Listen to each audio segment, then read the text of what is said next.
시험이 없는 신앙생활은 없다라는 책이 있습니다. 이미 작고한 옥하는 목사님이 쓴 책입니다. 사랑의 교회를 개척하고 말씀운동으로 제자 훈련을 시작했던 한국 교계의 거목이셨죠. 옥하는 목사님이 그 책에서 이렇게 말씀합니다. 신앙생활을 잘한다는 것은 무엇을 의미하는 것인가? 그것은 시험을 성공적으로 극복하는 것이라 할 수 있을 것이다. 신앙생활 자체가 곧 시험과의 싸움이라고 할 수 있기 때문이다. 여러분, 믿음이 좋다, 신앙이 좋다라는 것은 우리가 신앙생활하면서 아무런 문제 없이 그냥 기도하는 대로 하나님께서 모든 걸 다 늘 내 원하는 대로 축복하셔서 우리의 걸음이 마치 레드카펫, 라지한 그 아름다운 로지, 장밋빛 그 위를 걷는 게 아니에요. 신앙생활하고 믿어도요, 세상 사람들과 같이 똑같이 어려움을 겪기도 하고요, 아니요, 믿고 기도하는데도 세상 사람보다 더 어려움을 겪을 때가 있어요. 그럼에도 불구하고 그런 어려움과 시험과 영적인 싸움에서 내가 늘 하나님을 붙들고 믿음을 잘 지키고 그래서 그 영적 싸움을 승리하는 그런 사람이 신앙이 좋다, 믿음이 좋다라고 이야기하는 겁니다. 여러분의 믿음 좋음이 온실안의 화초 같은 그런 믿음이 아니라 광야의 거친 들판이라도 비바람 속에서도 하나님으로 인해서 여러분 믿음이 세워지고 그 믿음 때문에 여러분의 신앙이 승리하는 귀한 여러분 되시길 간절히 축원합니다. 느헤미야가 훌륭한 믿음의 사람 된 것, 그 사람의 개인의 능력도 물론 있을지 모르겠지만 더 중요한 건 느헤미야는 항상 거센 영적인 시험과 도전을 받았어요. 그럼에도 불구하고 늘 그 영적 싸움에서 믿음으로 승리해냈기 때문에 우리가 느헤미야를 참 하나님의 사람이다, 믿음의 사람이다라고 우리가 높이는 거죠. 우리가 그 믿음을 배우고 싶은 거죠. 오늘 본문에 보니까 계속해서 지난번에 말씀과 연이어진 이야기죠. 이제 성벽 재건한다는 그러한 말을 듣고 산발락과 도비야가 비웃음과 조롱을 뛰어넘어서 이제 구체적으로 그 영적인 공격과 도전이 거세지는 것을 우리가 보게 됩니다. 7절에 보니까 산발락과 도비야와 아라비아 사람들과 암몬 사람들과 아스돗 사람들이 예루살렘 성이 중수되어 그 허물어진 틈이 메꾸어져 간다함을 듣고 심히 분노했다. 이 구절에서 북쪽의 산발랏 사마리아 지역이죠, 동쪽의 암몬 사람 아비야죠, 그리고 이제는 아라비아 남쪽 사람들, 그리고 아스돗은 블레셋 지역으로 서쪽 사람이에요. 다른 말로 표현하면 성벽 재건을 방해하는 대적들의 동서남북 사방의 연합전선이 형성된 거예요. 이 느헤미야가 지금 사면에서 성벽 재건을 공격하고 위협하는 그러한 어떤 위협과 압박을 지금 겪고 있는 상황입니다. 그 상황에서 어떻게 느헤미야가 대처하는 것이 중요하죠. 비웃음과 조롱을 넘어 실제적인 위협과 공격을 가하는 것을 8절을 보면 알게 되죠. 8절을 보니까 다 함께 꾀하기를 예루살렘으로 가서 치고 그것을 요란하게 하자. 이제는 비웃음과 조롱 가지고 안 통하니까 이제는 정말 우리 정말 군대를 모아서 실질적으로 빨리 가서 공격하고 쳐서 그냥 그 사람들 해쳐버리자, 성벽 중단을 막자라고 실질적으로 이제 공격을 준비하는 아주 imminent threat이죠. 아주 가까운 위협이 지금 다가오는 거죠. 이렇게 사방에서 위협이 다가오고 영적 전쟁과 싸움이 다가올 때 어떻게 우리가 그 영적 싸움에서 승리할 수 있을까? 오늘 본문에서 느헤미야는 그 비결을 우리에게 가르쳐주고 있어요. 첫 번째로 어떻게 그 사방에서 밀려오는 영적 싸움과 전쟁에 승리할 수 있느냐, 이 느헤미야가 보여준 건 첫 번째, 이런 영적 싸움에 승리하기 위해서는 먼저 영적인 경계를 잘 강화시켜야 된다. 영적인 경계. 9절에 보니까 그 위협의 대적들의 위협에 느헤미야가 이렇게 반응하죠. 우리 하나님께 기도하며 그들로 말미암아 파수꾼을 두어 주야로 방비하는데, 사방에 지금 동서남북으로 공격이 들어옵니다. 그때 느헤미야가 했던 것은 다름 아닌 파수꾼을 세웠다는 거예요. 파수꾼, 영어로 와치맨이죠. 이 파수꾼은 뭐냐면 어떤 적군의 공격을 우리가 막기 위해서 대비하기 위해서 망을 보고 지키는 경계병이죠. 보초병을 이해하는 거예요. 자, 이런 사방의 공격에 느헤미야가 이 파수꾼을 세웠는데, 이 파수꾼이 단순히 어떤 적군의 공격을 막기 위해서 보초병, 경계병을 더 강화시켜서 이곳저곳에 보초를 세우는 그런 물리적이고 인위적인 조치를 의미하는 게 아니에요. 잘 보시면 이 말씀 속에 9절에 이런 말씀이 있어요. 우리가 우리 하나님께 기도하며 그들로 말미암아 파수꾼을 두었다. 자, 여기서 파수꾼을 뒀던 것은 물리적인 인위적인 경비병 하나를 더 세운 게 아니라 느헤미야가 말하는 이 파수꾼은요, 다름 아닌 기도의 파수꾼을 이야기하는 거예요. 이 상황에서 물리적인 인위 조치보다도 기도를 통하여 이 위협을 하나님께 더 기도로 갖고 나아가는 기도의 파수꾼으로 영적인 경계를 더 강화시키는 그 느헤미야 모습 우리가 볼 수 있다는 거죠. 여러분, 그리스도인들이 영적인 시험을 당하고 싸울 때 우리가 사람의 방법이나 사람의 생각을 급한 나머지 우리가 추구하고 그 방법을 사용할 때가 있어요. 그러나 그건 하나님 우리에게 가르쳐주신 방법이 아니에요. 어떤 영적인 도전과 싸움과 시험이 올 때 제일 먼저 우리 그리스도인들이 해야 할 것은 바로 그 문제와 그 모든 어려운 상황을 하나님께 기도로 나아가는 기도의 파수꾼이 되는 게 중요해요. 그게요, 결국은 우리를 지키고 그 싸움에서 이기게 합니다. 그래서 오늘도 보니까 그 하나님께, 우리가 우리 하나님께 나아가 파수꾼을 세웠다. 기도의 파수꾼. 우리가 기도로 우리의 신앙을 잘 지키는 영적 경계를 잘 세우는 게 중요합니다. 시험이 올 때, 어려움이 올 때 기도로 파수꾼을 세워 내 믿음을 지키는 게 왜 중요하냐면요, 우리가 영적 싸움할 때, 이 매일매일 영적 싸움할 때 이 기도로 내 믿음을 지켜서 내가 잘 서는 것, 이것이 나 하나만을 위해서가 아니래요. 이 영적 싸움은요, 나 하나만을 지키기 위해서가 아닙니다. 14절 후반부에 보니까 느헤미야 이렇게 말씀해요. 너희는 그들을 두려워하지 말고 지극히 크시고 두려우신 주를 기억하고 너희 형제와 자녀와 아내와 집을 위하여 싸우라. 지금 이 영적 경계를 강화하고 기도를 통해서 기도의 파수꾼이 되어 내 믿음과 내 신앙을 지키는 게 나 하나만을 지키는 것이 아니라 내가 속해 있는 내 가정, 내가 속해 있는 자녀, 내가 속해 있는 교회, 아니 내가 속해 있는 나라와 민족을 지키는 것이에요, 여러분. 그래서 오늘 말씀하는 거예요. 너가 너 형제와 아내와 자녀와 집을 위하여 싸우라는 거예요. 여러분, 나 하나가 무너지면 나 하나 무너지는 걸로 끝나지 않아요. 내가 무너지면요, 그래서 부부의 남편이 아내 한 사람이 무너지면요, 부부가 무너지고, 부부가 무너지면요 그 속해 있는 자녀가 무너지고 가정이 무너지고요.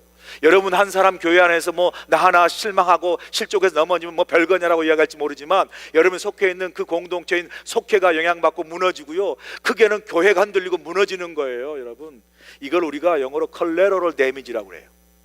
연쇄적 손실이라고 그러죠. 다미노 이펙트라고 그러잖아요. 도미노 현상이라고 그러죠. 한 사람의 무너짐이요, 연쇄적으로 함께하는 다른 공동체 사람들에게 영향을 주고 무너지게 한다는 거예요. 그러므로 여러분, 우리가 믿음 생활하고 신앙생활 할 때요, 내가 영적 경계를 잘 세워서 기도로 내 신앙, 내 믿음 지키는 게 중요해요. 나 하나만을 위해서가 아니라요, 내가 속해 있는 가정과 교회와 나라 민족을 위해서 내 믿음을 지키는 이 기도의 파수꾼이 되는 게 그렇게 중요한 거예요. 그렇게 해서 그 기도로 내 신앙을 지키는 영적 경계를 내가 늘 세우는 게 중요한 거예요. 그래서 유명한 메가더 장군이 참 유명한 명언을 많이 남겼지만, 메가더 장군이 이런 말을 했습니다. 패전한 군인은 용서받아도 경계에 실패한 군인은 용서할 수 없다. 최선을 다해서 패전할 수 있어요. 그 패전한 군인은 용서받을 수 있지만 나타고 게을러서 그 경계를, 보초를 정말 제대로 서지 못함으로 그게 뚫려가지고 다른 부대와 다른 군대가 무너지게 하는 그 경계병은 용서할 수 없다라는 거예요. 목사인 제가요, 영적으로 잘 내 자신의 신앙과 이 목회의 소임과 부르심과 소명을 잘 지키는 게 중요합니다. 제가 무너지면요 교회가 무너지는 거예요. 그 여러분 가운데 목사 자기가 뭐 얼마나 중요하다고 내가 무너지면 교회가 무너져 이렇게 생각할지 모르겠지만요, 그렇지 않습니다. 목사가 무너지면요 교회가 무너져요. 그리고 교회에 속해 있는 성도가 상처받고 성도가 무너지는 거예요. 여러분, 제가 백인교회 그 리버사이드 있었을 때, 그 미국 교회 담임하고 있었을 때 그 지역에 큰 한인교회가 있었어요. 제일로 큰 한인교회, 한 5, 600명 모이는 교회, 이민교회 그 정도면 큰 교회죠. 그리고 그곳에서 제일로 큰 한인교회 활발히 활동하고 지역 신문에도 나고 또 뭐 아주 어린부터 아이부터 장년부까지 활동을 잘해서 왕성하게 그 세워졌던 성장했던 교회예요. 그러던 교회가 어느 날 목사님이 부도덕한 어떤 유혹에 넘어져서 정말 넘어진 거예요. 그러니까요, 그렇게 활발하게 자라는 교회가요 흔들리는데 교회가 무너지는 거예요. 그러다 보니까 그 교회가 무너지면서 성도들이 각자 그 안에 상처받고 흩어져서 그냥 무너지는데요, 거의 교회가 사라져 버렸어요. 지금 한 30명이나 남았을까요? 그렇게 왕성하게 자랐던 교회가 목사 한 사람 무너지니까요 교회가 무너지고 성도가 무너지는 그런 현상, 그런 일을 제가 눈으로 직접 목격을 했습니다. 여러분, 그래서 우리 교회에서 성도 한 사람, 집사람, 집사님, 권사님, 장로님이 무너지면 그 한 사람의 무너짐으로 끝나지 않는 거예요. 우리 전체가, 속해 있는 공동체가 영향을 받고 무너지는 거예요. 그래서 우리가 우리 자신을 기도로 파수꾼이 되어 영적으로 우리 믿음과 신앙을 잘 지켜야 될 줄로 믿습니다. 이게 그렇게 중요한 거예요. 여러분, 우리가 영적으로 깨어서 내 신앙과 내 믿음을 지키고 속해 있는 공동체를 지키는 게 얼마나 중요합니까? 여러분 돌아보세요. 우리가 얼마나 기도할 일이 많습니까? 여러분 기도할 일 없으세요? 우리 삶 가운데 기도할 일 많잖아요. 우리 가정을 위해서 기도해야 되고요, 우리 자녀를 위해서 기도해야 되잖아요. 저도 이제 파송된 지 2달 좀 못 됐지만 파송을 인해서 저희 두 딸과 헤어졌잖아요. 두 딸과 헤어지다 보니까 늘 기도하는 게 두 딸을 위해서 기도하는 거예요. 같이 살다가 이제 헤어지니까 제가 보지도 못하고 함께 있지도 못하고 부모로서 지키지도 못하는 거예요. 할 수 있는 건 하나님께 기도하는 거. 하나님, 이제 두 딸을 이제 하나님께 맡깁니다. 하나님이 지켜주시옵소서. 기도할 수밖에 없는 거예요. 가끔은 그런 생각을 했어요. 내가 집에다가 그 사는 아파트에다가 CCTV를 완전히 붙여놓고 오는 건데, 그리고 여기서 그냥 막 셀라폰으로 보면서 얘가 잘 있는지 이게 지켜야 되는 거 아닌가, 뭐 이런 생각도 들어요. 그랬더니 우리 딸이 노 아빠, 딸들이잖아요. 어디다 집에다 그걸 설치하냐고. 내가 실제로 서제션을 했거든요. 설치하면 어떻겠니? 그럼 아빠가 다 지켜보면서 지켜주지 않겠니? 노 땡큐. 여러분, 그런다고 지켜집니까? 그런다고 자녀가 지켜줘요? 우리가 그 자녀를 지킬 수 있는 건요, 모든 삶을 어느 곳에든지 우리의 삶을 인도하시고 주관하신 하나님이 지켜야 지켜지는 거죠. 그래 기도밖에 안 돼요. 기도할 수밖에 없는 거예요. 여러분, 직장, 사업, 우리 교회, 우리가 영적으로 깨어서 기도하면서 기도 파수꾼 하나님께 맡길 때 하나님이 지키셔야 지켜지는 거예요. 하나님이 지키지 않으시면요, 아무 여러분이 크게 세워도 무너지면 얼마든지 무너질 수밖에 없는 거죠.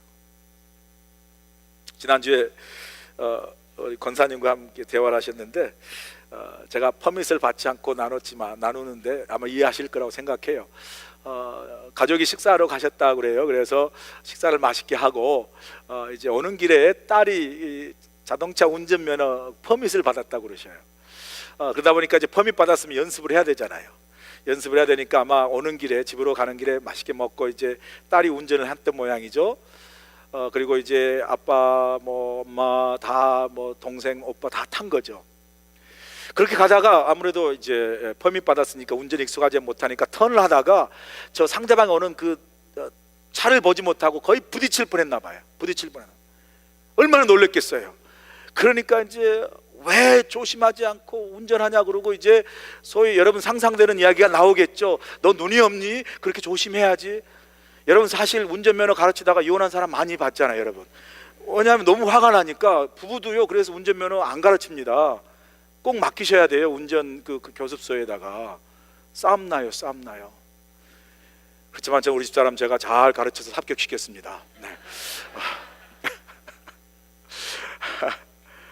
그래가지고 이제 뭐 그냥 그 조그만 차 안에서 서로 뭐 그냥 블레임하게 되는 거죠. 그러니까 생각해 보세요. 얼마나 밥을 맛있게 먹다가 그 사건으로 인해서 가족의 기분이 다 그냥 엉망이 된 거죠. 그래서 그냥 서로 조심하지 하고 있는데 그 막내 아들이 왜 이러면이 그렇게 소리를 지르더라고요. Let's pray. 기도합시다 그러더라고요. Let's pray. Let's pray. 기도하자 그러면서 그렇게 막내가 서재서 하니까 그 가족이 가다가 차를 세우고 내려가지고 서로 기도했대요.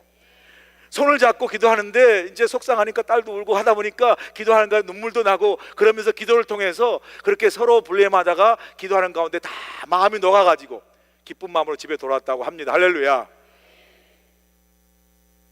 짧은 시간에 짧은 공간에서 이루어진 한 가정의 해프닝이지만 여러분 잘 생각해 보세요. 서로 잘못을 막 그렇게 블레임하다가 그래서 상처받잖아요. 아프고 막 서로 낙심하잖아요. 그런데 그때 바로 기도를 통해서 기도합시다 라는 기도를 통해서 기도하면서 서로 함께 나아갈 때 그 기도가 그 상황을 바꾸어서 그 마음에 낙심되고 서로 불레임하는 그 기도 그 마음을 바꾸어서 그 가정의 기쁨과 회복을 평강을 다시 주신 거예요. 회복시킨 거. 할렐루야. 그 기도가 파수꾼이 된 거예요. 또 서로가 서로에게 기도의 파수꾼이 된 겁니다. 우리가 왜 영적으로 깨어서 기도의 파수꾼이 돼야 하냐면요, 우리가 기도할 때 하나님께서 일하신 줄 믿습니다. 우리가 기도할 때 그 기도가 우리를 지켜요. 빌립보서 4장에 말씀하지 않아요? 아무것도 염려하지 말고 오직 모든 일에 기도로 너희 구할 것을 감사함을 하나님께 아뢰라. 그래야만 모든 지각에 뛰어나신 하나님의 평강이 너희의 마음과 생각을 지키시리라. 기도가 우리의 마음과 생각을 지켜요. 여러분 생각과 여러분 마음이 여러분이 것이 아니라니까요.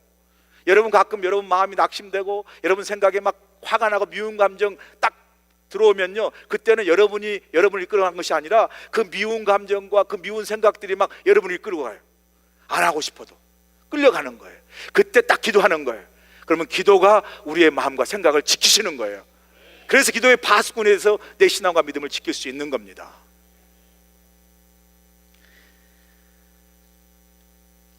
두 번째, 영적 싸움에서 우리가 승리하기 위해서는 영적 싸움 뒤에 숨겨져 있는 의도와 그 괴계를 간파하는 게 중요합니다. 여러분, 모든 영적 싸움과 시험은요, 그냥 심심해서 하는 게 아니에요. 그냥 싸우는 게 아니에요. 항상 그 영적 시험과 싸움이 사단을 통해서 우리에게 다가올 때 항상 거기에는 의도가 있어요. 목적이 있어요. 그 의도와 목적이 뭐냐면 11절 보세요. 이렇게 산발락과 도비아가 막 영적으로 비방하고 조롱하는 그 의도가 뭐냐면 11절에 나와 있어요. 우리의 원수들은 이르기를 그들이 알지 못하고 보지 못하는 사이에 우리가 그들 가운데 달려들어가서 살육하여 역사를 그치게 하리라. 이렇게 비웃고 조롱하고 막 위협을 가하고 하는 건요, 그냥 심심해서가 아니라 그냥 괜히 질투해서가 아니라 하나님께서 느헤미야에게 주신 꿈, 하나님께 느헤미야에게 주신 비전, 그 비전인 성벽을 재건하는 것을 그치게 하고 막게 하기 위해서인 거예요. 이게 원래 의도예요. 우리는 영적인 계계와 영적인 그 의도를 파악하지 못하고 어떤 문제와 어떤 상황이 어려움이 오면 그 문제와 상황에만 반응함으로써 거기에 넘어져 버려요. 저 사람 나를 기분 나쁘게 했어. 교회 갔더니 사랑이 없다고, 교회 갔더니 목사님이 참 부족하다고, 그 현상에만 딱 빠져가지고 거기에 시험 들어버려요. 그렇게 시험 들어서 결국은 내가 낙심되게 하고 내가 실망하게 하고 내가 정말 불편 갖고 의심하고 원망하게 해서 나를 넘어지게 하려는 것을 몰라요. 그래서 현상적으로 반응해서 그냥 넘어져 버리는 거예요. 여러분, 우리가 알아야 할 것은요, 맞아요, 우리가 어떤 시험 들고 영적으로 낙심하고 실망하는 납득할 만한 이유가 있을 수 있어요. 정말로 목사님이 사랑이 없을 수 있고요, 교회 갔더니 정말 교인들이 사랑이 없을 수 있고요, 텃세할 수 있고요, 어려움을 줄 수 있어요. 충분히 납득하고 충분히 내가 그거를 때문에 실망할 수 있어요. 그런데 여러분 알으셔야 돼요. 그런 상황과 그런 이유와 그런 조건을 들어서 사단은 그걸 도구로 사용해서 그래서 그걸 가지고 나를 넘어뜨리는 거예요. 교회 갔더니 힘들어, 적응하기 어려워, 사랑이 없어. 그래서 그것 때문에 결국은 그러니까 사랑을 위해서 기도해야지, 그러니까 정말 이래 하나님이 내게 이 교회로 보냈나 보다, 이렇게 해서 믿음으로 나가는 것이 아니라 그것 때문에 여기는 아닌가 봐, 그러고 떠나는 거예요. 사탄은 내 자신을 바로 이용하기보다는 우리의 가진 약점들을 이용해서 우리를 넘어지게 합니다. 그거 아셔야 돼요. 우리가 가끔 보면 저 사람은 저럴 사람이 아닌데, 그죠? 저 사람은 사람이 아주 좋은데, 괜찮은 사람인데 왜 저럴까 하는 게 있어요. 저 사람은 참 좋은 사람인데 왜 저렇게 영적으로 시험에 들고 넘어졌을까라고 생각이 드는 그런 경우들이 있어요. 여러분 아셔야 됩니다. 사단은 그 사람 좋은 거, 그 사람 괜찮은 거, 그걸 가지고 사용하지 않고요, 그 좋은 사람, 그 괜찮은 사람도 어떤 약점이 있어요. 어떤 시험이 들고, 어떤 어려움, 어떤 습관이 있고, 혈기가 있고, 어떤 어려운 환경이 있으면 그걸 가지고 사단은 그걸 도구로 사용해서 그 괜찮고 좋은 사람을 넘어지게 하는 거예요. 우리가요, 이런 사단의 의도를 알아야 돼요. 영적 시험이 오면 바로 반응해서 나는 왜 이럴까, 저 사람은 나쁜 사람이야, 이 교회는 맞지 않아 하고 낙심하지 말고, 이걸 통해서 사단은 지금 나를 낙심하게 하고 넘어지게 해서 원래 내가 하고자 했던 것들을 막게 하고, 원래 교회로 잘 정착해서 신앙생활하는 걸 막게 하고, 내가 하나님 앞에 사역을 해서 막 이제 마음 잡고 해보려는 것을 막게 하고, 그래서 넘어지게 하는 거예요. 넘어지게 하는 거예요. 목회를 하다 보면 새교인들이 많이 오잖아요. 저쪽 교회도 새교인들이 많이 오더라고요. 우리 교회도 오늘 새로운 분이 계시는데, 이제 오다 보면 얼마나 잘해줍니까? 새가족 사역부에서 감사합니다, 밥도 챙겨주고요, 밥도 챙겨주고, 그리고 얼마나 친절하게 잘합니까? 사진도 찍고 막 잘해줘요. 그러나 그거 영원히 그럴 수 없기 때문에 어느 시점이 되면 이제 속회로 보냅니다. 속회로 보내고 나면 좀 지나고 나면 그 속회로 보냈던 사람이 없어졌어요. 안 나와요. 혹은 보냈던 사람이 다시 이렇게 새가족 사역부로 들어오는 경우를 봐요.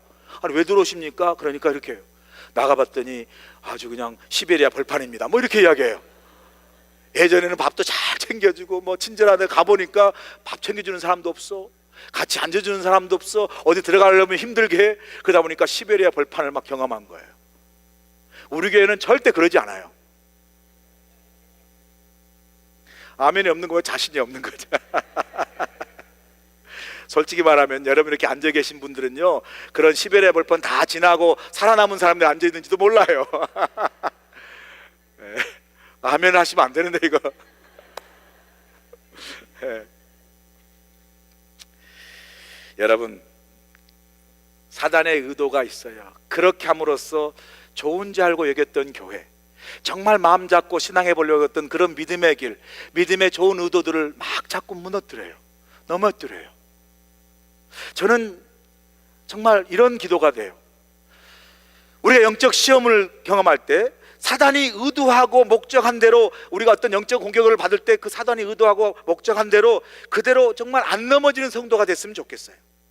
제가 목회하다 보면 이제 교회에서 어떤 일이 일어나잖아요. 부딪히기도 하고 성도들끼리 이렇게 좀 갈등이 생기기도 해요. 그런 목사로서 제가 이제 보면서 걱정이 되는, 아이고 저 권사님, 저 집사님, 장로님 좀 시험 들겠네, 어떡하지?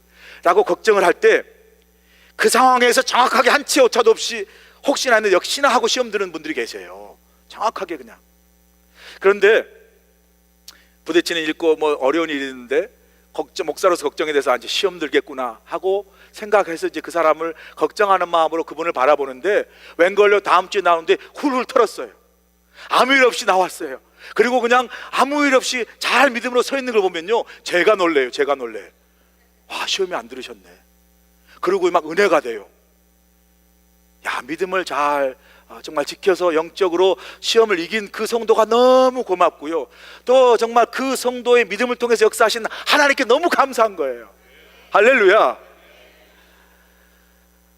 저는요, 그래서 목사나 성도인 여러분이 이렇게 사단이 어떤 의도를 가지고 공격할 때 그 의도대로 그냥 맨날 막 냄비처럼 막 뚜껑 열리지 말고 화내지 말고, 그 의도하는 대로 딱 나왔을 때 내가 시험 들 줄 알았지?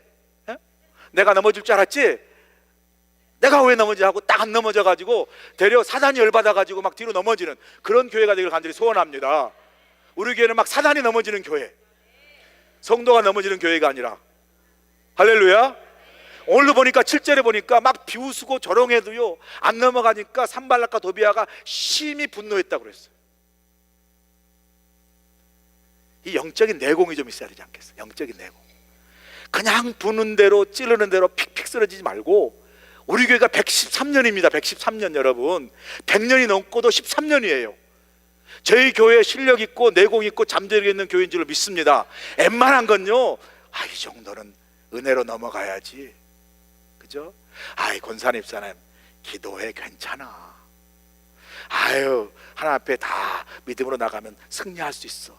이래야지. 아이고 이런 문제가 돼가지고 어떡한다 그러고 막 그냥 부채질하고 자기가 넘어지고 침 튀기고 그러지 마세요. 여러분 영적인 내공을 좀 가지시길 간절히 축원합니다.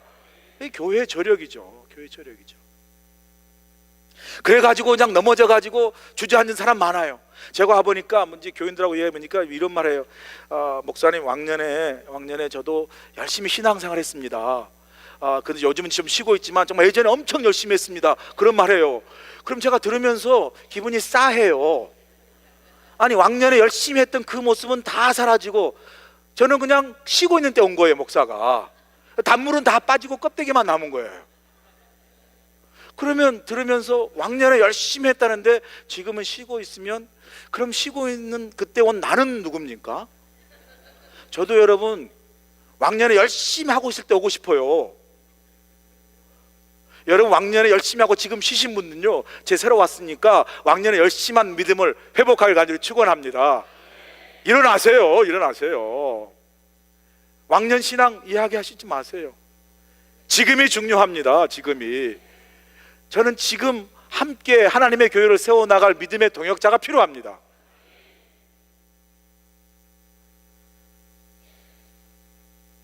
세 번째로요, 영적 싸움에 승리하기 위해서는 대적들을 두려워하지 말고 하나님을 바라보면서 한 손에는 사역을, 한 손에는 병기를 들고 끝까지 사명을 완수해야 우리가 이길 수 있어요.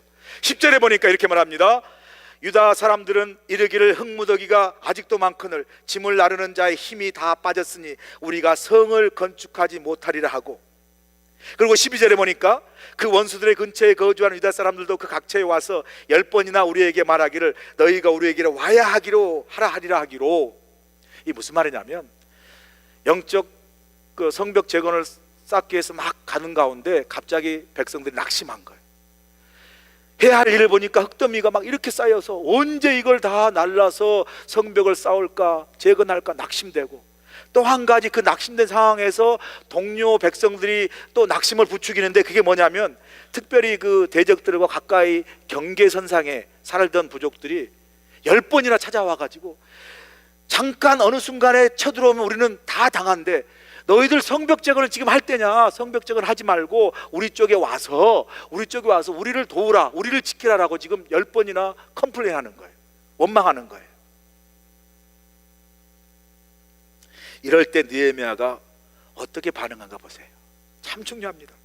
14절에서 20절 보세요. 14절에 보니까 내가 돌아본 후에 일어나서 귀족들과 민장들과 남은 백성들에게 말하기를 너희는 그들을 두려워하지 말고 지극히 크시고 두려운 주를 기억하고 너희 형제와 자녀와 아내 집을 위하여 싸우라. 다시 말하면 하나님을 기억하고 하나님을 바라보라 말씀하고 20절에 이렇게 선포합니다. 너희는 어디서든지 나팔 소리를 듣거든 그리로 모여서 우리에게 나아오라. 우리 하나님이 우리를 위하여 너희를 대신하여 싸울 것이라. 할렐루야. 나팔 소리는요, 하나님의 임재와 하나님의 말씀을 선포합니다. 말씀을 상징합니다. 예전에 전쟁에 나갈 때 나팔을 불었습니다. 그리고 하나님 앞에 예배하는 중요한 절기 때에 나팔을 불었어요. 그래서 나팔은 하나님의 음성이고 하나님의 임재입니다. 여러분, 힘들고 어려울 때 우리가 들어야 할 소리가 사람의 소리가 아니에요. 지금 우리가 곧 어느 한밤이면 적이 찾아와서 우리를 무너뜨릴 텐데 빨리 우리에게 와서 우리의 편이 돼서 우리를 도우라는 사람의 소리가 있어요. 10번이나 들리는 소리예요. 10번 지금 안 넘어가는 나무 없다고 10번이나 와서 그렇게 할 때 그래 성벽 재건은 그만두고 빨리 절로 가. 사람의 소리를 듣는 게 아니라 오늘 느헤미야는 말합니다. 하나님의 나팔 소리가 들리거든 그 나팔 소리를 들고 모여라. 그리하면 하나님께서 우리를 대신하여 싸우리라. 위기고 어려운 순간에 여러분 사람의 소리 듣지 마세요. 하나님의 소리를 듣기를 간절히 소원합니다. 하나님의 소리를 들으셔야 돼요. 사람끼리 뭉쳐서 이것이 우리의 해결 방법이라고 사람끼리 이리 몰리고 저리 몰리지 마세요. 우리가 서야 될 것은 하나님 앞에 믿음의 중심을 가지고 하나님이 원하시는 그 뜻을 이루어야 될 줄로 믿습니다. 하나님 앞에 서야 돼요. 나팔 소리가 바로 그 하나님의 임재를 상징합니다.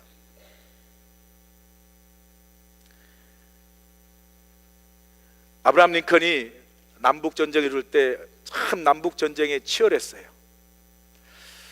그래서 어느 편이 이길지 모르는 그런 치열한 때에 아브라함 링컨이 대통령을 됐었는데, 아브라함 링컨이 기도의 사람이었다고 그러지 않습니까? 집무실에 틈만 나면 기도했다고 그래요. 그날도 이제 그 남북 전쟁이 치열하고 있을 때 아브라함 링컨이 시간을 내서 집무실에서 기도했습니다. 그리고 기도를 마치고 나오는데 부관이 물어요. 부관이 묻습니다. 각하, 하나님이 누구 편이십니까? 하나님이 우리 편인지 맞죠? 하나님 우리 편이죠? 이렇게 물었어요. 그랬을 때 이 아브라함 링컨이 그렇게 대답했다고 합니다. 하나님이 우리의 편이 되는 것이 중요한 것이 아니라 우리가 하나님의 편이 되는 것이 중요하다.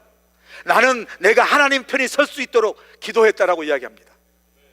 여러분, 하나님은 사람의 편 아닙니다. 하나님은 하나님의 편이세요. 하나님은 하나님의 뜻을 순종하고 하나님의 뜻을 이루기 위해서 사명을 믿음으로 붙잡고 가는 그 사람들을 사용해서 하나님 역사를 이루십니다. 그래서 하나님은요, 사람의 편이 아니라 하나님 사람의 편이에요. 여러분, 하나님 앞에 사람의 방법으로 사람 소리 듣지 마세요. 어떤 위기와 방법이 어려움이 올 때라도 항상 하나님의 사람이 되는 믿음을 붙잡고 서는 여러분 되시길 간절히 축원합니다. 바로 그럴 때 영적 싸움의 소리가 승리할 수 있는 거예요. 환경이나 어려움을 보지 마세요. 흙더미를 보고 막 경계되어 있는 그 군대를 보면 당장 사람의 소리로 우리가 원망하고 불평하게 되지만요, 느헤미야는 하나님을 기억하라. 하나님을 바라보고 하나님의 음성인 나팔 소리를 듣거든 하나님 앞에 모여라. 그리하면 하나님이 우리를 대신하여 싸우리라. 저는 오늘 이 아침에 말씀을 마치면서 저와 여러분이 이 하나님의 세밀한 음성, 우리를 부르시고 우리를 회복케 하시고 우리를 세워가시는 그 하나님의 나팔 소리에 그동안에 무너졌던 우리의 심령들, 그동안에 손을 놓았던 우리의 사역들, 그동안에 우리가 멈춰버렸던 우리의 믿음들을 다시 그 나팔 소리에 다시 모이고 세워지는 역사가 있기를 간절히 축원합니다. 이렇게 세워질 때 어떤 도전이 와도 우리 믿음으로 승리하는 인생, 승리하는 영적 싸움에 승리하는 우리 교회가 될 줄로 믿습니다. 기도하시겠습니다. 좋으신 아버지 하나님 감사합니다. 세상에 살면서 믿음의 길을 걸어가면서 우리에게 다가오는 영적인 시험과 도전 앞에 때로 우리가 넘어지고 주저앉을 때가 많습니다. 오늘 말씀을 통해 다시 한번 아버지 하나님 영적 싸움과 아버지 하나님 영적 시험과 도전에서 기도로 우리의 믿음과 영적 경계를 강화하여 기도의 파수꾼으로 믿음에 승리하는 우리 하나님의 사람 되도록 축복하여 주시옵소서. 아버지 하나님, 사람의 소리와 사람의 아버지 방법과 사람의 음성을 듣지 않게 하시고 오직 오늘도 우리를 부르시고 나팔 소리를 통하여 우리를 다시 한번 회복케 하시고 세우시는 그 하나님 앞에 우리가 모이게 하시고 우리의 마음의 중심과 믿음을 드리게 하셔서 우리를 사용하여 역사를 이루신 하나님을 경험하는 복된 교회, 복된 인생 되도록 축복하여 주시옵소서. 예수님의 귀하심으로 감사하며 기도하옵나이다. 아멘.